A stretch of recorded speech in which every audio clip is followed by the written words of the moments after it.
পৃথিবীর যেই প্রান্ত থেকে যারা দেখছেন সবার জন্য শুভেচ্ছা, ভালোবাসা। চায়ের রাজধানী শ্রীমঙ্গল থেকে দেখছেন এক ভাই। সালাম নাকি সালমান কোনটা নাম আপনার? সালমান আফ্রিদি। কারো নাম পড়ে আমাদের বিরক্ত করবেন না। এক ভাই লিখছেন। ঠিক আছে ভাই, আপনার নামটা আজকে না পড়ি যেহেতু আপনি বিরক্ত হচ্ছেন। দর্শক, বেশ কিছু গুরুত্বপূর্ণ খবর আছে। এর মধ্যে ভারত প্রসঙ্গ টানবো, আমেরিকার প্রসঙ্গ, ইরান প্রসঙ্গ, আমেরিকার একটি গুরুত্বপূর্ণ কাউন্ট্রিতে ভয়াবহ আগুন ধরে গেছে। আগুন দেখে মনে হচ্ছে এটা কোনো কৃত্রিম আগুন। এটা কি বলবো? ষড়যন্ত্রমূলক আগুন। আগুনটা কে দিয়েছে? ইরান? না কেউ।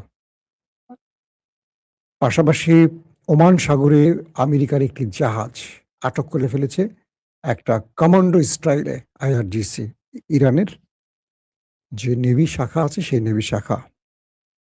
পাশাপাশি নরেন্দ্র মোদী আবারও বিতর্কের মুখে পড়ে গেলেন এবং একদিকে তিনি জয় পেলেও বিভিন্ন জায়গায় তার বিরুদ্ধে একাট্টা হচ্ছে পুরো ভারতের রাজনৈতিক দলগুলো। দর্শক, যারা আমেরিকা ইরানের খবরের জন্য ওয়েট করছেন তাদেরকে একটু ওয়েট করতে হবে। আমি প্রথমে ভারতের খবরটা দিয়ে চলে আসছি, যেহেতু আপনারা অনেকে এখনো সংযুক্ত হননি, তাই আমি ভারতের খবরটা দিয়ে আসতে চাই। নরেন্দ্র মোদী নামটি স্মরণে আসলে আমাদের চোখের সামনে ভাসে হিন্দুত্ববাদী একজন রাজনৈতিক দল, যার ব্যাকগ্রাউন্ড বা যার মূল উদ্দেশ্য আরএসএস। এবং এই আরএসএস এর বা গেরুয়া বিজেপি পুরো ভারত কন্ট্রোল করছে এখন। এবং খুব ইন্টারেস্টিং ব্যাপার যে ভারত স্বাধীন করেছিল সেকুলাররা, হিন্দু, মুসলিম বা বিভিন্ন ধর্মের লোকেরা। আজ ভারতের ভোটারদের ভোটাধিকারের মাধ্যমে যে বিষয়টি বোঝা যাচ্ছে যে ভারতের উল্লেখযোগ্য হিন্দুরা তারা সেকুলার হতে চান না, তারা চান একটা হিন্দুত্ববাদী ভারত। এবং নরেন্দ্র মোদীকে তারাই ভোট দিয়ে বারবার বিজয়ী করছে। অথচ কংগ্রেস, যারা সেকুলার মূলনীতিতে বিশ্বাসী, যারা রাষ্ট্রকে ধর্মের ভিত্তিতে ভাগ করছেন না বা শাসন করছেন না, সেই কংগ্রেস কিন্তু ক্ষমতার বাইরে এবং ভারতে কংগ্রেস কোনোভাবেই ফিরে আসতে পারছে না। হ্যাঁ, যদি দুর্নীতির প্রশ্ন টানেন, উপমহাদেশে প্রতিটি দেশই দুর্নীতিতে জর্জরিত, সেটা ভারত বলি, পাকিস্তান বলি, বাংলাদেশ বলি। এখানে যে যত ভালো কথাই বলুক, সফেদ পোশাক পরুক, প্রত্যেকেই দুর্নীতির সাথে জড়িত। তো নরেন্দ্র মোদীর অনেক রকম আগডুম বাগডুম বক্তব্য শুনলে একটি বিষয় বুঝবেন যে নরেন্দ্র মোদী বা বিজেপি সবসময় ধর্মকে প্রাধান্য দেয়। আমি কথাটা এর আগেও বলেছিলাম যে বাংলাদেশে ইসলাম ধর্মের প্রাধান্য কমাতে নরেন্দ্র মোদী চেষ্টা করেন, কিন্তু ভারতের নরেন্দ্র মোদী হিন্দুত্ববাদের প্রাধান্য বাড়ান। তার মূল নীতিটা হলো ভারত শাসন করবে হিন্দুরা, আর হিন্দুরা এখানের কি বলবো মালিক হবে আর মুসলমানরা হবে কি রিফিউজি। সেই নীতি দিয়ে চলছে। সর্বশেষ পশ্চিমবঙ্গ দখল করেছে নরেন্দ্র মোদীর বিজেপি। কারণ কি?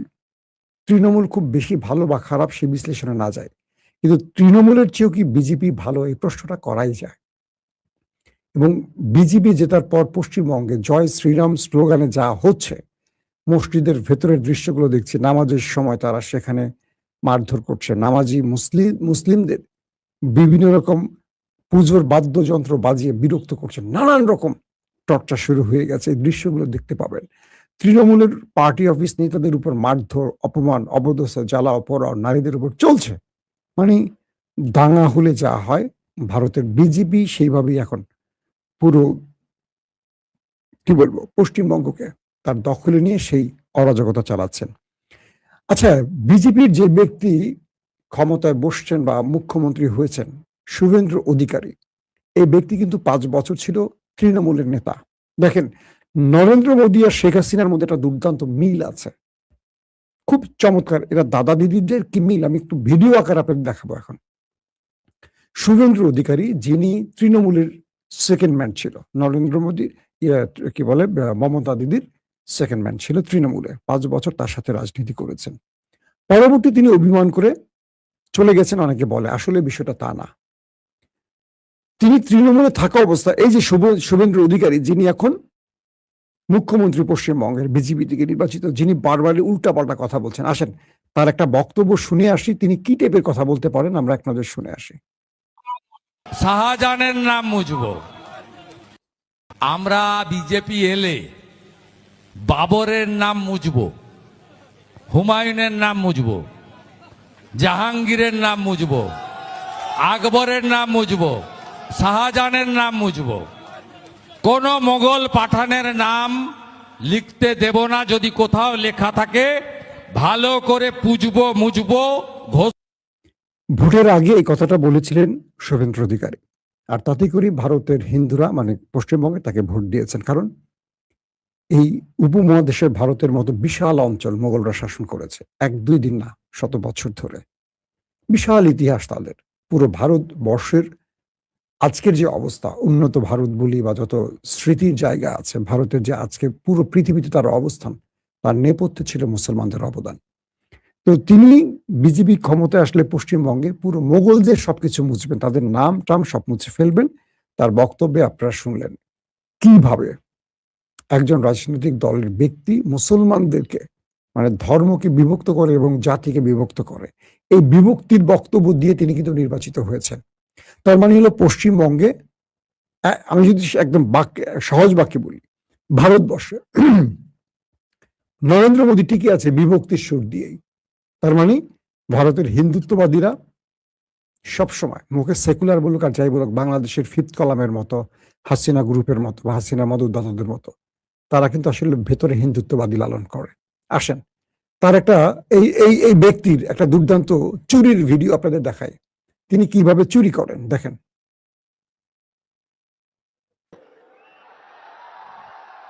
अच्छा लाओ लाओ और ऐसे कुर्ते में रख देते हैं। टीवी पे देखा कि नहीं देखा आपने? और चेहरा कितना भोला भाला था। আমি আপনাদের ভিডিওটা আবার দেখাচ্ছি। এটা হলো বিজেপির একটি ইউটিউব সাইট। ওকে, আপনারা দেখতে পাচ্ছেন বিজেপির। এই শুভেন্দু অধিকারী যখন তৃণমূলে ছিল, মমতা ব্যানার্জির দলে ছিলেন, তখন প্রকাশ্যে তার একটি মানে কি বলবো করাপশনের ভিডিও ধরা পড়ে ক্যামেরায়, সংবাদ আসে, আপনারা দেখতে পাচ্ছেন স্ক্রিনে। তো তিনি প্রকাশ্যে ঘুষ নিচ্ছিলেন এই শুভেন্দু অধিকারী। তো তাকে এই ভিডিওটি গোপনে ধারণ করে মিডিয়াতে আসে। তারপর আমাদের নরেন্দ্র মোদী কি বলছিলেন, তখন এই লোক ছিল তৃণমূলের, মমতার। দেখেন তার বক্তব্যটা শোনেন, পুরো আবার শোনেন। 5 लाख रुपीस এই যে এগুলো টাকা নিচ্ছে कैमरा के सामने আবার দেখেন। 5 lakh rupees 5 lakh rupees camera के सामने टीवी कैमरा के सामने নরেন্দ্র মোদী বলছেন ক্যামেরার সামনে, টিভি ক্যামেরার সামনে শুভেন্দু অধিকারী প্রকাশ্যে ঘুষ নিচ্ছে, সেটা তিনি তার রাজনৈতিক বক্তব্যে প্রচার করছেন। খেয়াল করেন। कितना लाए हो? अच्छा लाओ लाओ और ऐसे कुर्ते में रख देते हैं। टीवी पे देखा कि नहीं देखा आपने? और चेहरा कितना भोला भाला था। ऐसा लगता था ये तो रोज की आदत वाले लगते हैं।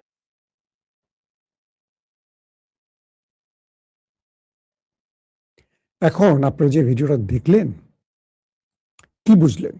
শুভেন্দু অধিকারী প্রকাশ্যে ঘুষ নিচ্ছে নরেন্দ্র মোদীর, তাকে নিয়ে ভিডিওতে বক্তব্য দিচ্ছেন, রাজনৈতিক বক্তব্য, যে কিভাবে টিভির সামনে তিনি টাকা নিচ্ছেন, কি ভোলা ভালা চেহারা এইভাবে পকেটে ঢুকাচ্ছেন, এবং তার কাজ দেখে মনে হচ্ছে তিনি নিয়মিত এইভাবে চুরি বাটপারি করে থাকেন। কাকে নিয়ে বলছেন নরেন্দ্র মোদী? শুভেন্দু অধিকারীকে নিয়ে। সেই শুভেন্দু অধিকারী এখন কাদের মুখ্যমন্ত্রী, কোন দলের? এই নরেন্দ্র মোদীর। এই নরেন্দ্র মোদী তাকে বিজেপির নেতা বানালেন, তাকে মুখ্যমন্ত্রী বানালেন। দেখেন ইন্টারেস্টিং ব্যাপার কি হয়েছিল। সিবিআই এই শুভেন্দু অধিকারীর বাসায় রেড দেয়, তাকে পাকড়াও করে। বিজেপি তখন তাকে গোপনে বার্তা পাঠায়, তুমি যদি বিজেপির দলে চলে আসো তোমার মামলা ভ্যানিশ হয়ে যাবে। যেহেতু কেন্দ্রীয় সরকার বিজেপি, শুভেন্দু অধিকারী মমতার দল ছেড়ে চলে আসে বিজেপিতে। তিনি ক্লিন ইমেজের হয়ে গেলেন, সঙ্গে সঙ্গে তার উপর থেকে মামলা চলে গেল। তারপর তিনি বিজেপির নেতৃত্বের হাল ধরলেন এবং মমতাকে হারিয়ে এবার তিনি পশ্চিমবঙ্গ বিজয় করলেন। একজন কারাপ্টেড দুর্নীতিবাজ যাকে নিয়ে নরেন্দ্র মোদী কথা বলেছেন, তাকে আবার নরেন্দ্র মোদী দলে ভিড়িয়েছেন। শুধু এটা নয়, আসামে আমরা একটু ধ্রুব বক্তব্য শুনে আসি। আপনারা চিনেন একজন ভারতের খুব জনপ্রিয় ইউটিউবার, তিনি কি বলছেন এক নজর শুনে আসে। ईडी सीबीआई ने शुभेंदु अधिकारी पर रेड करी, इन्हें खतरा था कि ये जेल चले जाएंगे तो इन्होंने पार्टी बदल ली, बीजेपी में शामिल हो गए। ईडी सीबीआई ने शुभेंदु अधिकारी पर रेड करी, इन्हें खतरा था कि ये जेल चले जाएंगे तो इन्होंने पार्टी बदल ली, बीजेपी में शामिल हो गए। उसके बाद सारे केसेस को रफा दफा कर दिया गया। बीजेपी ने यूट्यूब चैनल से ये वीडियो डिलीट कर लिया और नरेंद्र मोदी ने अपनी बातों को थूक कर चाट लिया। Oh my God! By the way, Assam के चीफ मिनिस्टर हिमंता बिस्वा शर्मा की भी यही कहानी है। पहले वो कांग्रेस में थे, सीबीआई ने उन पर रेड करी, शारदा चिट फंड स्कैम का आरोप लगाया गया। ये आर्टिकल देखो अगस्त 2014 का, और कुछ ही महीने बाद पार्टी बदलकर वो बीजेपी ज्वाइन कर लेते हैं और सारे केसेस भुला। অর্থাৎ নরেন্দ্র মোদী বিভিন্ন রাজ্যে জনপ্রিয় নেতাদের দুর্বলতাগুলো খুঁজতেন এবং তাদের বাড়িতে সিবিআই কে পাঠাতেন রেড দিতে। তারপর তারা যখন ধরা পড়ে যেত, কিছু করার থাকতো না, তখন তাদেরকে গোপনে তার দলে ভিড়াতেন। ঠিক আসামের ক্ষেত্রেও একই কাজ করেছেন। এটা কে বলছে? ভারতের একজন জনপ্রিয় ইউটিউবার। দেখেন তারপরে তার বক্তব্য। दिए जाते हैं। पूरे देश में डेमोक्रेसी का मजाक बनाकर रख दिया। मैं तो कहता हूं जितने भी गुंडे क्रिमिनल बदमाश घूम रहे हैं भाई, सब जाके बीजेपी ज्वाइन कर लो, इससे अच्छा मौका नहीं मिलने वाला। अरे दाऊद इब्राहिम भाई, तू भी बीजेपी ज्वाइन कर ले, अंधभक्त तुझे भी अपना नया पापा बना लेंगे। বুঝতে পারছেন? এটা হলো নরেন্দ্র মোদী। এবার আসেন বাংলাদেশের দিকে তাকান। বাংলাদেশে আওয়ামী লীগ বিএনপি, ইউনূস সরকারের বিদায়ের পর যে দলটি ক্ষমতায় আসে, তারপর সারা দেশে বিএনপির অনুমতি নিয়ে আওয়ামী লীগ প্রকাশ্যে চলে আসছে না। কারণটা কি জানেন? 54 বছর ধরে দেশটাকে লুট করেছে কারা? একটি দল না, 3টি দল, যারা নির্বাচিত ভাবে ক্ষমতা ছিলেন, কখনো সেনাবাহিনী সরকার, কখনো অন্তর্বর্তীকালীন সরকার, যারাই আসুক, সবসময় এরা যারা ক্ষমতায় আসে তারা সবসময় রাজনীতিটা করেন। বিএনপি জামায়াতকে নিয়ে যতই আন্দোলন করুন, বিএনপির কিন্তু সবচেয়ে বেশি মায়া আওয়ামী লীগের জন্য। আবার আওয়ামী লীগের মায়া কিন্তু বিএনপির জন্য। কেন জানেন? কারণ এরা একে অপরের পরিপূরক। দিন শেষে এরা একে অপরকে ছাড়া চলতে পারবে না। কারণ আত্মীয়তার বন্ধন শুধু নয়, রাজনৈতিকভাবে এরা প্রত্যেকেই মোটামুটি করাপশনের সাথে জড়িত। হয়তো আওয়ামী লীগ বেশি, বিএনপি একটু কম। দিন শেষে একজন চোর আরেকজনের চোরের ভাষা বোঝে, একজন চোর আরেকজনকে ভবিষ্যতে মাফ করবে। কিন্তু যিনি করাপশন করেন না, অপরাধ করেন না, যিনি ইনসাফ করবেন, তিনি তো চোরদের আর সুযোগ দেবেন না। বাংলাদেশের যারা সৎপন্থী বা যারা ইনসাফ প্রতিষ্ঠা করবে, যারা লুটপাট করবে না, তাদেরকে কেন আমাদের আমলারা, প্রশাসন, ডিপ স্টেট কেউ চায় না জানেন? কারণ এরা ক্ষমতায় আসলে পুলিশ মাসোহারা পাবে না, এরা ক্ষমতায় আসলে আমলারা হাজার কোটি টাকার মালিক হবে না, এরা ক্ষমতায় আসলে রাষ্ট্রের লুটপাট, টেন্ডারবাজি, দখলদারিতে চলবে না। তাহলে এগুলো চালাতে হলে কি করতে হবে? সবসময় লুটপাটকারীদেরকেই ক্ষমতায় আনতে হবে। তো এই নরেন্দ্র মোদীর রাজনীতিটা এখানেই প্রমাণ হচ্ছে যে একজন শুভেন্দু অধিকারীর মতো কারাপ্টেড লোকের বিরুদ্ধে প্রকাশ্যে কথা বলে তিনি নিজের থুতু আবার নিজে চাটলেন। কিভাবে তাকে আবার সেই দলে আনলেন যাকে নিয়ে নিজে কথা বললেন। চলেন এবার আমি চলে যাচ্ছি আপনাদের ইন্টারন্যাশনাল কিছু খবরে, যেটার জন্য আপনারা অপেক্ষা করছেন। আপনারা অনেকে আমাকে বলেন যে ভাই ভারতের কিছু খবর দেন, তাই দিলাম। হরমুজ প্রণালীর উপর দিয়ে, মানে হরমুজ প্রণালীর যে বিশাল জলরাশি, তার নিচ দিয়ে প্রায় 10 ট্রিলিয়ন মার্কিন ডলারের ক্যাবল গেছে। ইরান নতুন করে আমেরিকাকে আরেকটি বিপদে ফেলতে চাচ্ছে। বলছে যে হরমুজ প্রণালীর নিচে যেই ফাইবার অপটিক ক্যাবলগুলো আছে, ইন্টারনেটের ক্যাবলগুলো আছে, প্রায় 10 ট্রিলিয়ন মার্কিন ডলারের। এখন থেকে নিয়মিত ইরানকে এর চার্জ দিতে হবে, কারণ ইরানের ভূখণ্ডে এই ক্যাবলটি গেছে। অর্থাৎ আমেরিকাকে নতুন করে আরেকটি অর্থনৈতিক চাপে ফেলতে চাচ্ছে ইরান। বলছে আমরা আর তোমাদেরকে ছাড় দেব না, এখন থেকে তোমরা আমাদেরকে এই সাবমেরিন ক্যাবল বলি বা ফাইবার অপটিক ক্যাবল বলি বা ইন্টারনেট ক্যাবল বলি, এই ক্যাবলের জন্য আমাদেরকে অর্থ দেবে, আমাদেরকে টোল দিবে, আর তোমাদের ছাড় দেব না। ইরান অনেক ছাড় দিছে। হরমুজ প্রণালী তো টোল দেবেই, এখন থেকে এই তারের ক্যাবলেরও দিবে, কারণ তোমাদের 10 ট্রিলিয়ন মার্কিন ডলারের তার এখান থেকে গেছে, আচ্ছা আমরা এটা কেটে দেব। এখন থেকে মেটা, গুগল যারা আছে তাদের উপরও এই চার্জ নাজিল করবে ইরান, এমন একটা আভাস পাওয়া গেছে। মার্কিন যুক্তরাষ্ট্রের হেনরি কাউন্টিতে ভয়াবহ আগুন ধরেছে একটি প্লাস্টিক রিসাইকেলিং প্রতিষ্ঠান। এত ভয়াবহ আগুন যেটা টিভির স্ক্রিনে দেখলে বোঝা যায় এই আগুনটার নেপথ্যে কারা। কদিন আগে অর্থাৎ যুদ্ধবিরতির পরই ইরানের একটি প্লাস্টিক রিসাইক্লিং সেন্টারে আগুন ধরে। খেয়াল করবেন, ইরানের ভেতরে। এটা ইরান চেষ্টা করে নিভিয়ে ফেলে। হঠাৎ করে আমেরিকার ভেতরে এই আগুনটা লাগলো কি করে? এটার দায় কাকে দিবে, কে স্বীকার করবে? সব চুপ। কিন্তু আগুনের ভয়াবহতা বলে দিচ্ছে এটার পেছনে, মানে এটা প্রাকৃতিকভাবে হুট করে লেগে গেছে, বিষয়টা এরকম নয়, এটা লাগানো হয়েছে। এবং যে দৃশ্য দেখলাম, ভয়াবহ ব্যাপার। ম্যাসিভ আকারে আগুন জ্বলছে এবং পুরো অঞ্চলটা আগুনের কি বলবো আওতায় চলে গেছে। এটি হলো হেনরি কাউন্টি, যেটি প্লাস্টিক রিসাইক্লিং সেন্টারের কথা বলছি। এর কদিন আগে আমেরিকাতে আরেকটি ঘটনা ঘটে, সেটি হলো তেল রিফাইনারিতে আগুন ধরে যায় মার্কিন যুক্তরাষ্ট্রের। এবং এটিও মানে কয়েকদিন আগের ঘটনা এটিও আমেরিকাকে অনেক বড় চাপে ফেলে দেয়। আমেরিকার ভেতরে আসলে চলছে এটা কি? এস্টাবলিশমেন্ট অন্য কোনো খেলা খেলছে? কোন উদ্দেশ্য সফল করতে এই কাজগুলো করা হচ্ছে, এগুলো নিয়ে কিন্তু প্রশ্ন উঠছে। দর্শক, ওমান সাগরে আমেরিকার একটি জাহাজ প্রবেশ করে এবং ইরান সেই জাহাজটিতে কমান্ডো অপারেশন করে মার্কিন জাহাজটিকে দখলে নিয়ে নেয়। কল্পনা করেন, মার্কিন যুক্তরাষ্ট্রের তেলের ট্যাঙ্কার, সেখানে ইরানের IRGC যে নৌবাহিনী, তারা কমান্ডো অপারেশন চালিয়ে বারবাডোসায় সে জাহাজটির দখল নিয়ে নেয়। এবং ইরান বলে যে এই জাহাজটি তার ভূখণ্ডে প্রবেশ করে বড় আক্রমণের পরিকল্পনা তৈরি করছিল এবং রাষ্ট্র ইরানের বিরুদ্ধে ষড়যন্ত্রে লিপ্ত হচ্ছিল। ইরান বলছে এ জাতীয় কোনো শত্রুকে আমরা আর কখনো ছাড় দেব না। ইরান সদা প্রস্তুত, সদা জেগে আছে। আমেরিকার জাহাজকে, আমেরিকার তেলের ট্যাঙ্কারকে ইরান নিজে অভিযান চালিয়ে তার কমান্ডো নামিয়ে দখলে নেওয়ার খবর কত ভয়াবহ, কত বড় আকার ধারণ করতে পারে।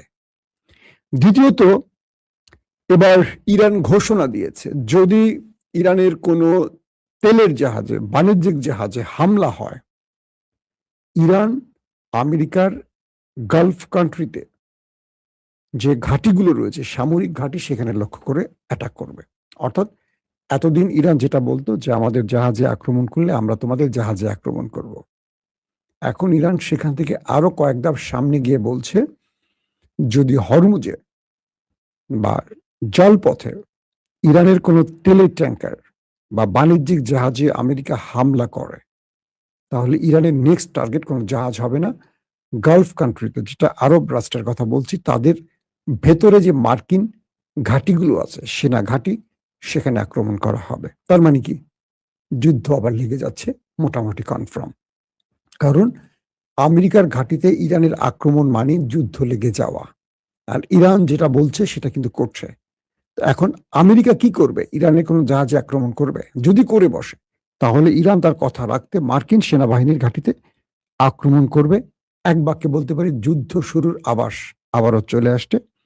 এবং আরেকটি খবর পাওয়া গেছে যে ইরাকের ভেতরে ইসরায়েলের একটি গোপন সামরিক বেজ ইরানের বিরুদ্ধে যুদ্ধের পরিকল্পনা তৈরি করছে। অর্থাৎ ইসরায়েলি একটি সামরিক বেজ আছে যেটা ইরাকের মধ্যে গোপন রাখা হয়েছে এবং কিছু গোপন তথ্য লিক হয়ে গেছে, যে তথ্যে জানা গেছে ইরাকের ভেতর থেকে ইসরায়েল গোপনে ইরানের উপর একটি বড় আক্রমণের পরিকল্পনা করছিল। এখন দেখা যাক এই তথ্য ফ্লাশ হওয়ার ফলে ইরান ইসরায়েলের বিরুদ্ধে কি ব্যবস্থা নেয়, যদিও ইসরায়েল এখনো আক্রমণ করেনি। দর্শক, এরকম আরো দুর্দান্ত খবর পেতে আমাদের চ্যানেলটার সাথে থাকতে পারেন, ওপেন দ্য আইস। আর ফেসবুকে মাসুম মাহবুব আছে।